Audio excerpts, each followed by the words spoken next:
একদিকে পুষ্টির চাহিদা যেমন পূরণ করতে পারবেন, অন্যদিকে আপনার বাড়ির যে গেট আপটি আছে পুরোটাই চেঞ্জ হয়ে যাবে। দেখেন দেখতেই কতটা ভালো লাগছে, একটি পারিবারিক পুষ্টি বাগান যেখান থেকে সবজি পাচ্ছেন এবং আপনার অর্থনৈতিক একটা সাশ্রয় হচ্ছে। দেখেন দেখতেই একটা ভালো লাগে, কি সুন্দর একটি বাগান যেটি আপনার পারিবারিক পুষ্টি বাগান হিসাবে প্রতিষ্ঠিত হয়েছে।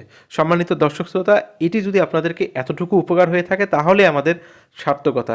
আশা করি আমরা আমাদের এই অবসর সময়টিকে কাজে লাগিয়ে সুন্দর একটি বাগান তৈরি করার মাধ্যমে আমি আমার সন্তানের মুখে বিষমুক্ত ফ্রেশ সবজি তুলে দিতে চাই।